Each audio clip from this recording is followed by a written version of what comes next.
What's up, ego hackers? This is C.S. Joseph, season 30, episode 3. Talk about the hypocrisies of each of the 16 types. It's funny, this episode's for ENTJs, but it's funny about this season is that I've been keeping track of a lot of comments, and someone posted on Facebook recently about how brutal I was in the last episode. To which I have to respond, you ain't seen nothing yet. You ain't seen nothing yet. This particular season I've been waiting to do for a while, and I think it's a really nice head check or reality check to everyone about how they just come off to other people. And I think it's going to really resonate with a bunch of people. But I do have to state, though, that one of the reasons why I'm doing this particular season is not really for each of the individual types. It's not so that you, as an ESTP, for example, could watch the last episode and improve upon yourself. No, that's not why I'm doing it. See, you ESTPs or anyone that, for each episode, y'all are going to behave this way anyway. Y'all are going to behave this way regardless of how much growth or effort you put into your life. You will be a hypocrite. And there's no way that you can get rid of it.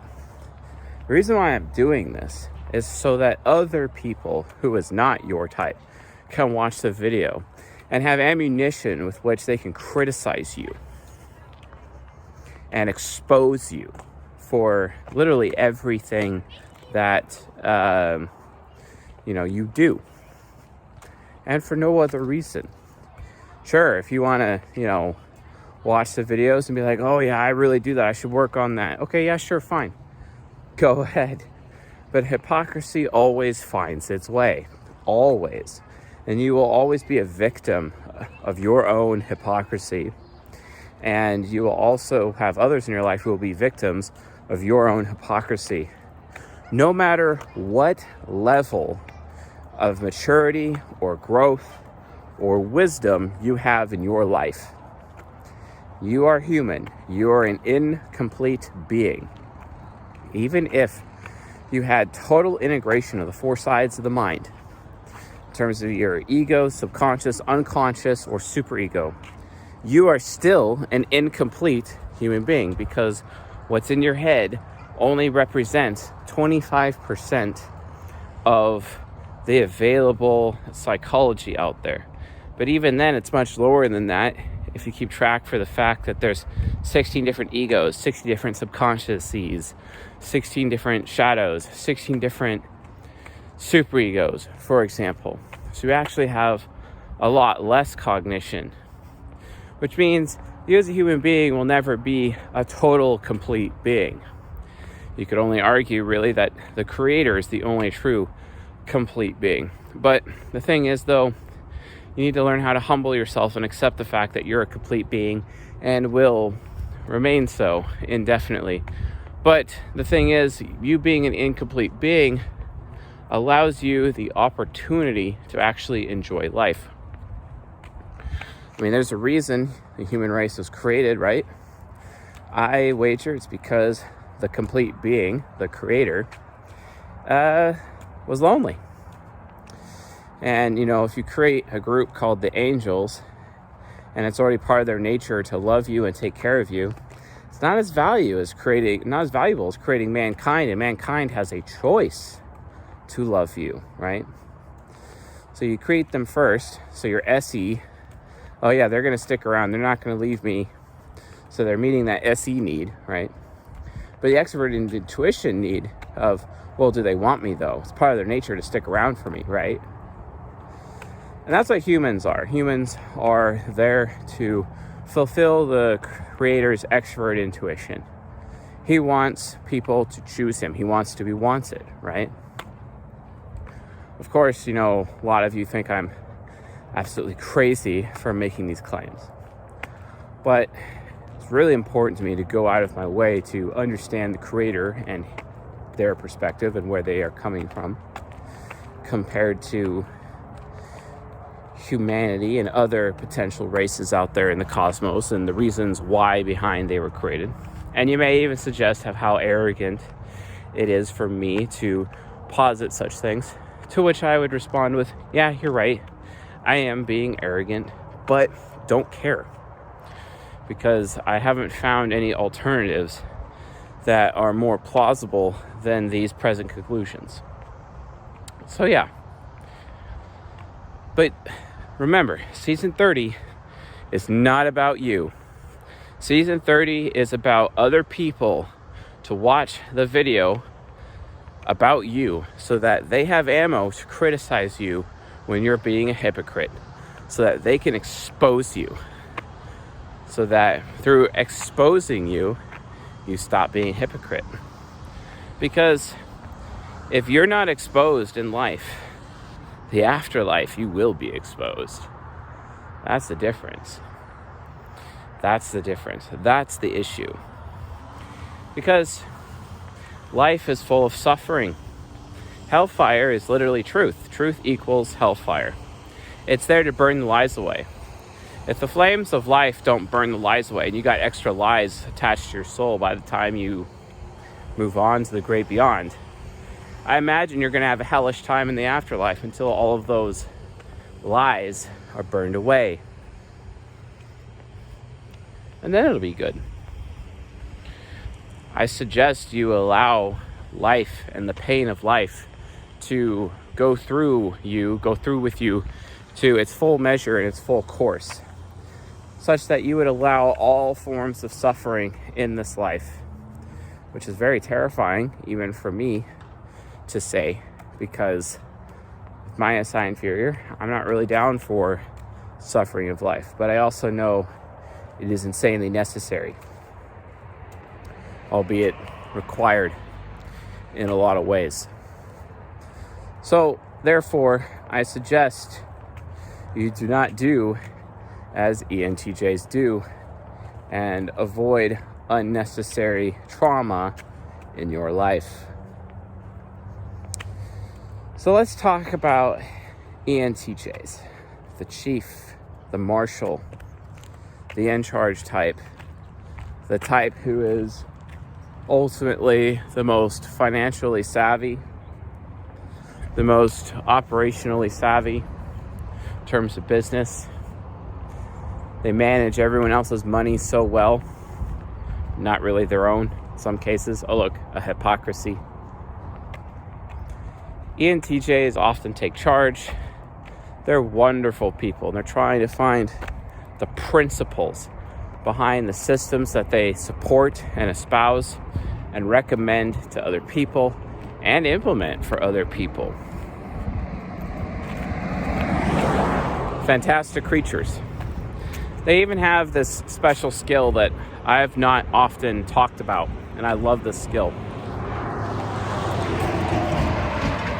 And it's within this skill that you can actually identify one of their biggest hypocrisies, which I think is hilarious.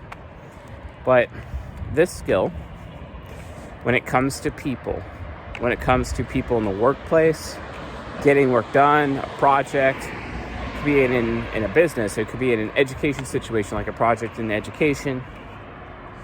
It could be all sorts of ways. But what ENTJs end up doing best, because of how, controlling they seem to be, is that they have the skill of removing everybody's excuses. Why is that? Well, because ENTJs are the biggest excuse makers of them all. They always have an excuse for literally everything. And it's one of the hidden hypocrisies that they go out of their way to hide. But the reality of the situation is, if you pay enough attention to an ENTJ in your life, you will see that the reason why they are so good at taking everyone else's excuses is because they are the best at using excuses. And it's kind of like a cognitive projection of some kind. They're projecting onto other people what they would do in that particular situation. It's all about excuses. And excuses end up being obstacles. Obstacles in projects, work, is also obstacles in life. And that could be a serious issue. But oftentimes the ENTJ themselves are being that obstacle. And most of the time it's completely illogical. And sometimes it may even be completely irrational, because it could be coming from their introverted feeling inferior, where they're very afraid of, how they value themselves, or if they're good enough, or if they're worthy enough, etc. So ENTJs oftentimes, especially when it comes to other people, are all about buying time. Everything is about buying time. They need to buy time to get the skills necessary to complete the work, or they need to buy time to be able to get their underlings additional time to get the project done. Even though to those above them, they're not aware of those underlings, for example. And that's the thing. ENTJs often claim to be the absolute best delegators. They are actually terrible bad at delegation. So for example, cheap, fast, and right. Pick two. This is a huge hypocrisy right here. ENTJs have this thing where they often go for the cheap and right situation. They want to do everything cheaply and they want it right. The thing is, though, is that it's going to take forever to get done.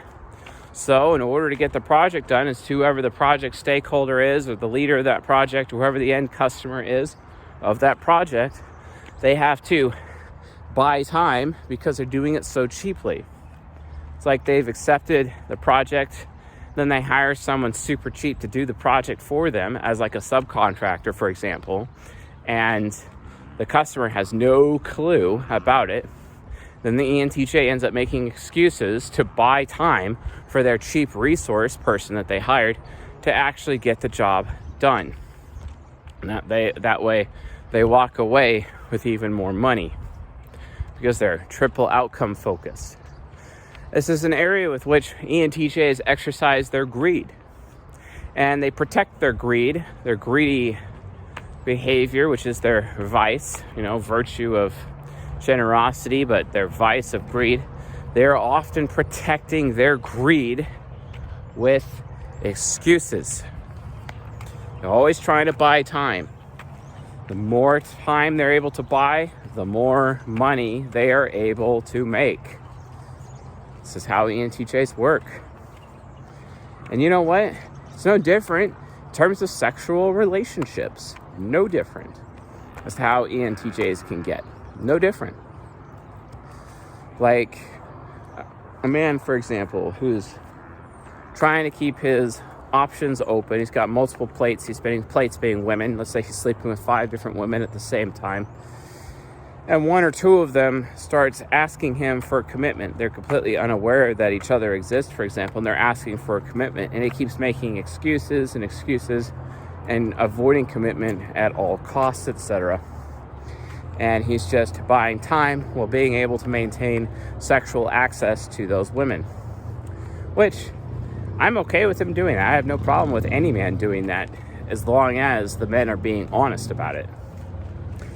And that's the thing, eventually time runs out and the ENTJ is called to the floor, and the ENTJ has to choose to lie or to let the plate drop and shatter on the ground and lose sexual access to that woman, for example. Who knows what decision will happen. If the FI inferior is insanely entitled, that ENTJ will lie. If the FI inferior is not entitled, then the FI inferior will be honest and give the woman the choice to stick around with the ENTJ or not, basically. And oftentimes they're afraid of that, and they're afraid of losing that sexual access in some cases, because it's like, well, I'm not good enough, etc. But there's also, that also can happen in a complete opposite way either. They feel like they're not good enough a person in order to commit anyway. And it's like, yeah, I'm having sex with you, but I still don't want to commit because I don't feel like I'm good enough for commitment, which is more of the beta way of thinking in terms of an ENTJ man in sexual relationships. That too is yet another hypocrisy. So ENTJs use excuses to cover up their greed or to buy time, etc., because they don't want to look greedy, they don't want to look like a certain way. And it really just is them stealing time. Stealing time. Always stealing time. Stealing. I'll be honest, like ENTJs, whether or not they're aware of it or not, but they're really just thieves. They really take. Because from their point of view, they're actually child's like, oh, well, you didn't say anything. You didn't enforce a boundary with me. So I'm just going to keep taking from you until you say something. And that's when they're entitled to your time, your attention, your money, your sexuality, your body, your freedom. They go out of their way to protect their own freedom and what they want. Always with that NI parent. But they're always doing it at the expense, or can do it at the expense of other people. For example, the top dog, the top woman who runs a whorehouse, for example, or a network of prostitutes, and she's basically the pimp. She's an ENTJ. She is, in effect, selling other women and profiting on selling other people, basically, for money. And she's pretty heartless about it. Got that Effie demon. She sees people as things, not as people. And this is an additional hypocrisy of an ENTJ, because oftentimes when an ENTJ is making excuses to your face, they expect you to treat them like a human, even though they've treated everyone else like objects. That's another hypocrisy of the ENTJ. It's quite frankly disgusting. You know, I talked a little bit about this in the How to Master Your Demon episode for Effie Demon. And Effie Demon, because TE Hero is systematic, Effie Demon has to learn how to create systems that don't just benefit the self, but they have to create systems that benefit other people, or at least understands that there's humans following the systems and not just machines. That's an hypocrisy of the ENTJ. How the ENTJ expects to be treated like a human, but treats everybody else like an object. This is why ENTJ women are almost always involved. Like, for example, Jeffrey Epstein's Madame Ghislaine Maxwell, who is an ENTJ, guess what? That's what she would do. She would literally sell people, enslave people. My wife all the time complains about how every ENTJ that she's ever met literally makes everybody else their slave all the time. And it's true. They're always the first ones to start spouting about the principles of freedom, yet they're the largest slave drivers of all the types. They're the ones cracking the whips.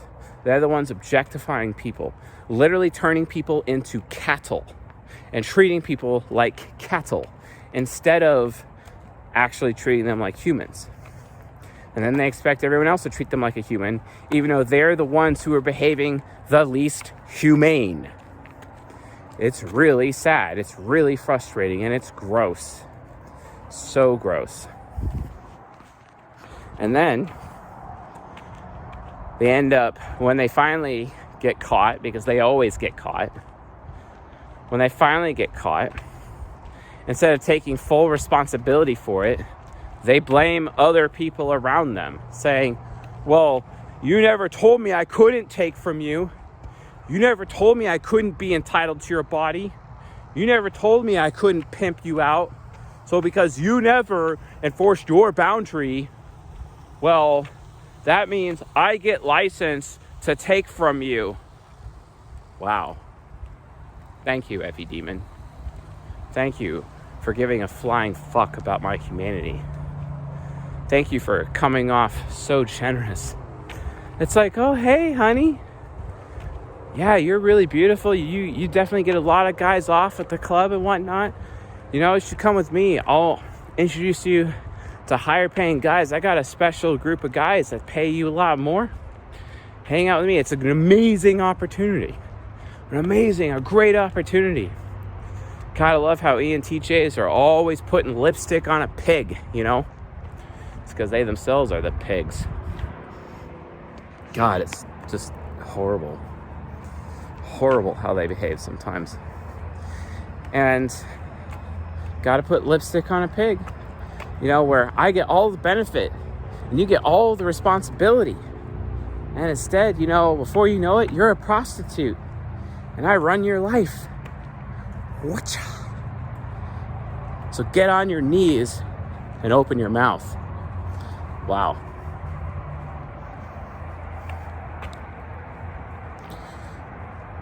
It's especially hard with ENTJ women because their female solipsism can be completely unchecked because society goes out of their way to embrace female entitlement. And because of that female entitlement, they're even more cavalier like their ESFJ superego. They're even more cavalier about taking advantage of what other people are doing, using any means necessary, to accomplish their goals. Very, very shrewd people, because the vice of greed can cause them to literally commit any sin, any fraud. Doesn't matter. It doesn't matter. There is no limits to their greed. There is no limits to what they're capable of doing and capable of becoming. And it's not just, in the sex trafficking underworld that they behave this way. They do it at business as well. And it's funny because we'll talk about this a little bit more with ESFJs, but ESFJs come off so supportive to people. Well, guess what? The ENTJ comes off so generous to other people. It comes off like, hey, I always have your best interests at heart. Or my ENTJ friend always tells me, I got your belly, man. I got your belly. I'm like, bro, there's been many times where you haven't had my belly and you've taken full advantage of me. You've harmed me the most out of everyone in our friend circle. He's always saying, I got your belly.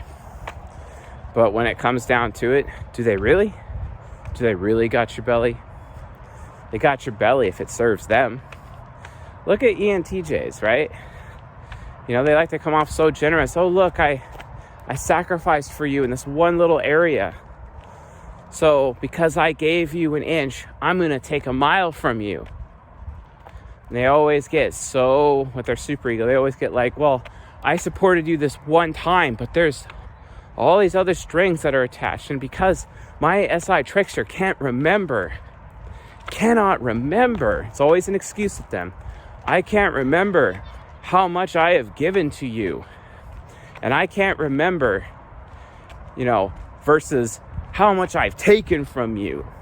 Because, they can't weigh it out. And then because they forget their contribution, because they're only focused on your contribution to them. A huge hypocrisy. When it comes down to measuring contribution, ENTJs are the worst. They see themselves always as the person who's giving the greatest contribution to everybody else. But the reality of the situation is, out of everybody, they're the ones putting in the least contribution. And you have to call them out for that. You have to expose them. And it's not good enough to expose them in secret because they're always, trying to control their reputation, control their status all the time. And if you got a circle of friends, and friends that they respect or friends that need to go around, you go to them, especially if they're TI heroes and TI parents. You go to those people and you expose the ENTJ, the greedy ENTJ to those people to take them to task. You expose the ENTJ so that the ENTJ will realize, oh crap, I should actually keep track of my contributions compared to the contributions to other people. If an ENTJ does not have a notebook where they write down what they've given other people and what other people give to them, run for the hills, because you will be a victim of their hypocrisy so fast, so quick, you won't even know what hit you. You'll have no clue. And you will be about to be victimized.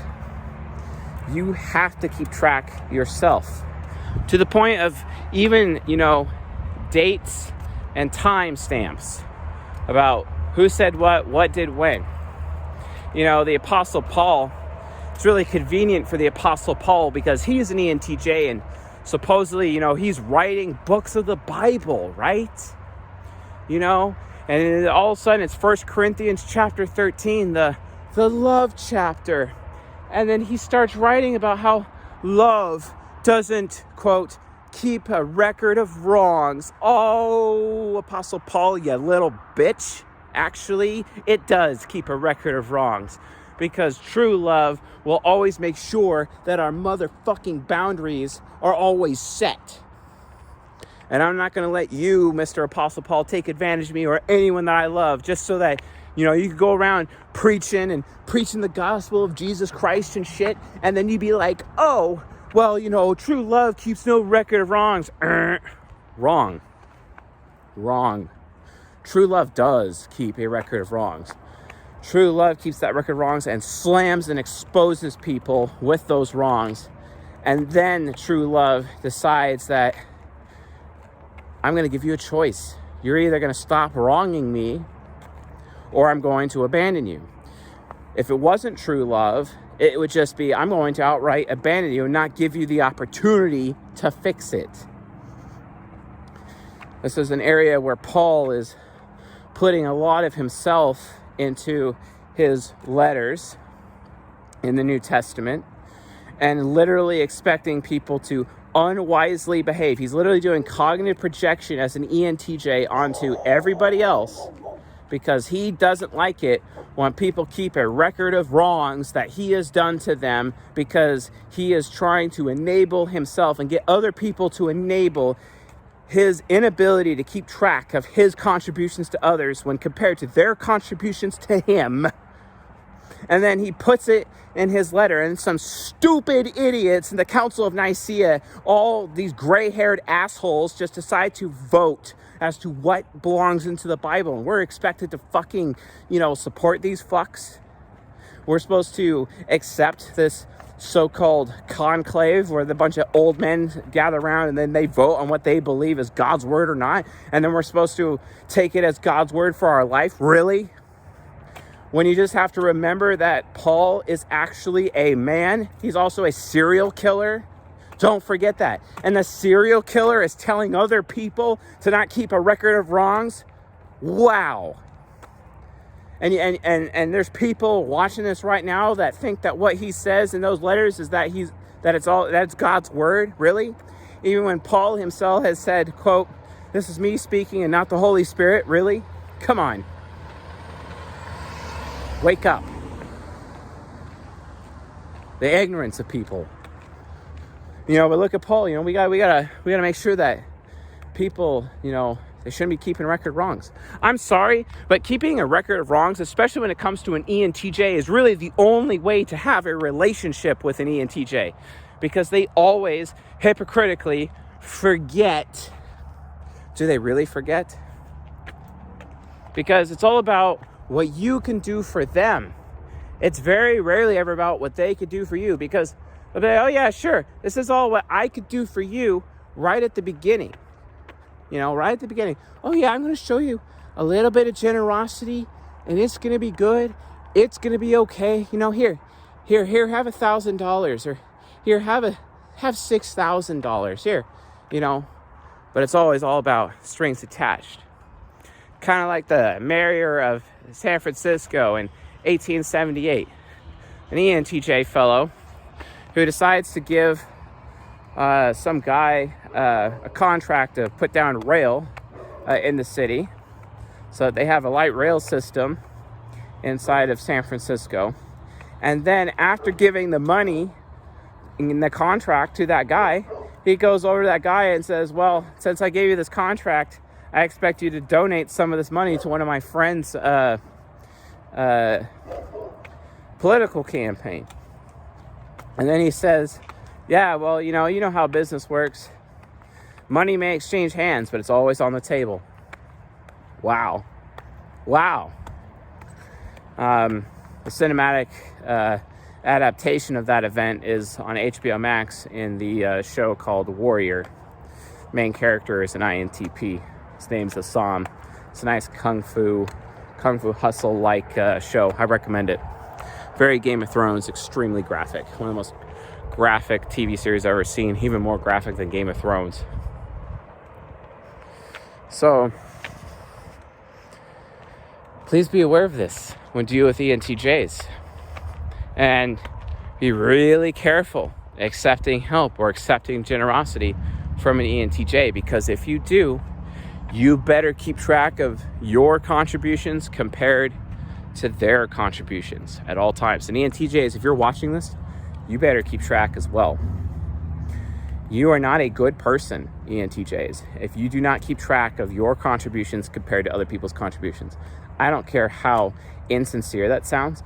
I don't care how inhuman that sounds. It actually really is pretty human, because I get that you're so systematic that it's like, well, I go out of my way to give to people just for the sake of giving. You may believe that about yourselves, ENTJs, but no, you're hypocrites.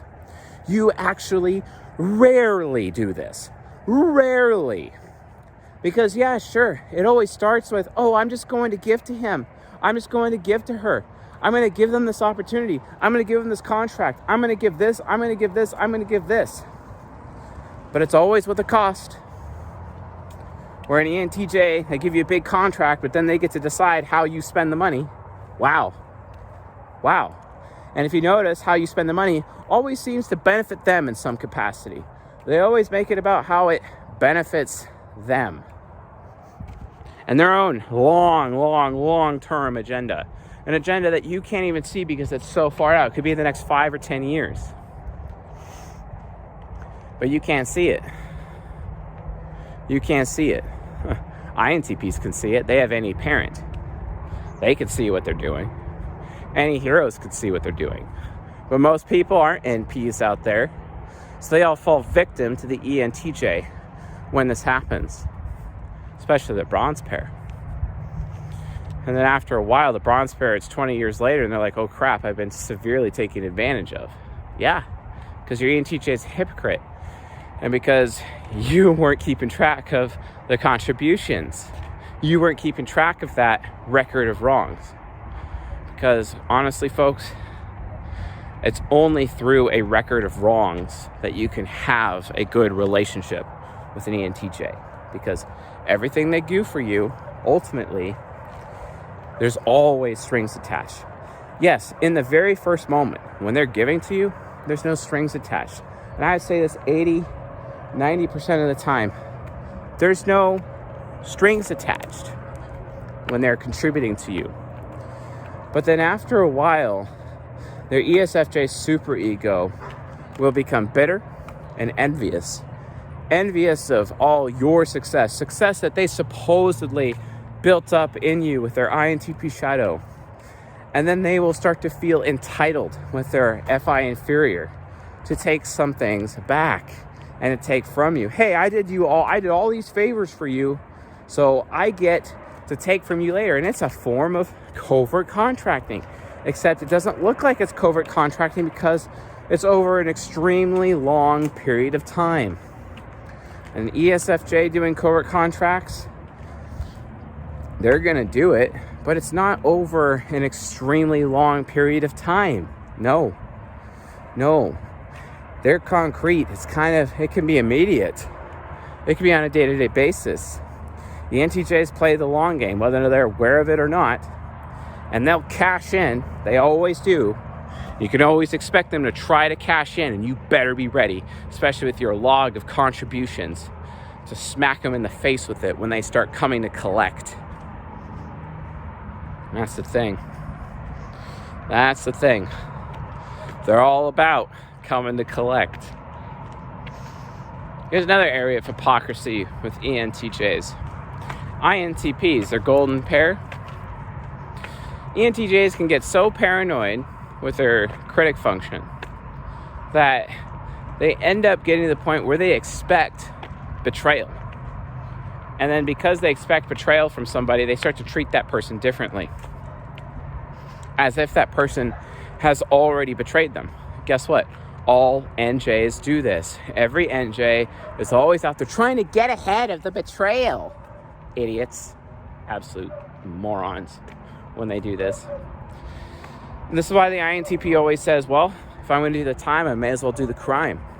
And it creates a self-fulfilling prophecy. I've talked about this many, many times.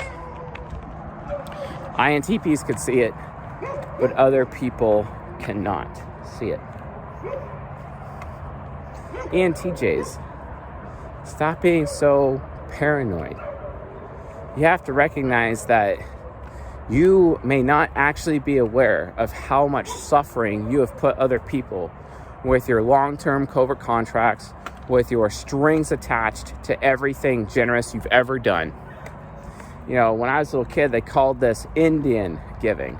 It's a very racist thing, as if you give to a Native American and then, or a Native American gives to you, for example, and then later they come and take it back.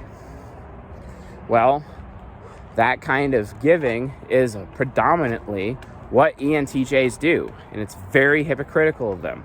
And they get so entitled. They give you an inch, but they take a mile. Watch out, folks. Watch out for this hypocrisy. You have to keep track of everything you give to them, everything they give to you. Super important. Everything they take from you, and everything you take from them. And if it gets out of balance, you got to call them out. But then all of a sudden, the ENTJ is going to start complaining. Oh, you know, this means our relationship is so transactional. This is bullshit. How could you do this to me? And that's when you got him. You go up to the ENTJ, like, wait a minute, transactional, huh? Our relationship is transactional? If it's so transactional, then that means you intended to do this from the very beginning. You intended to be generous with me with strings attached. You intended to be a hypocrite right off the bat. You always catch them on their stupid labels sometimes. Gotta watch out, folks. Gotta seriously watch out. Everyone's hypocrisy will get you. Everyone's hypocrisy will destroy you in some capacity, even your own. Just to wait till you guys hear my episode. That's been painful for my type and our hypocrisies. Like, one of our hypocrisies is, my wife complains about all the time how I have this problem where something bad happens. I'll assume that that's how bad it's always been and how bad it's always going to be. It's just SI inferior and I nemesis mixing together. Even though that's not actually real, but then I start reacting that way and overreacting, basically. And that's not fair. But ENTJs, they get so entitled. They get so entitled to what they've given to other people. What the hell? And that is their biggest hypocrisy. And it doesn't matter if it's time, money, effort, favors, sexuality, other people's bodies. It doesn't matter. They will feel entitled. And it's so ridiculous. And thing is that they'll start to worry even. They'll even worry about whether or not it's true that you have contributed to them enough, because their introverted sensing is so unaware of their own experience and what they have received from other people. They don't remember contributions to them. They really don't. They forget all of it. And unless it's like re-upped consistently and that person is in their face over time, constantly over time, because that person becomes like a memory totem for them, But if they get like estranged from somebody for like 3 months and they had a really close relationship with that person, they'll forget that person's contributions. They'll forget them. And then they'll start to feel entitled. And then they'll start to take from that other person, because they don't remember if they're square. They don't remember if they're even. So they're going to take a little bit more to just guarantee the outcome of, well, I've taken a little bit more. I've gotten a little bit more out of them than they realize. So at a minimum, we're even. Not really sure, but I think we are. But it always ends up becoming a slippery slope, right? Where the ENTJ takes a little way too much. And then all of a sudden, their so-called best friend has been reduced to nothing more than a beast of burden, nothing more than cattle to the ENTJ. And then the ENTJ at that moment has basically lost all their humanity as a result. And the ENTJ has at last, like all ESFJs with their super ego, have become the thing they hate the most. Welcome to the hypocrisy of ENTJs. If you found this lecture useful, helpful, educational, enlightening, please leave a comment below here in the members area. Thank you all for watching. Like I said, these videos are not necessarily for the people, the individual types. They're for everybody else to learn about these hypocritical... No, stop. Stupid Siri. I absolutely fucking hate Siri. God damn it. It's so stupid. Anyway, I created these videos, this series, again, not for the individual types, but for the people in their lives, to watch them and hold them accountable. This season 30, is all about giving people the tools that they need or can use or would want to hold the people in their life accountable. Because there's a serious lack of accountability in our culture. It's as a result of the fatherlessness that's everywhere. And we need accountability more than anything. And that's why we're doing season 30. So, anyway, folks, thanks for watching. And I'll see you guys tonight.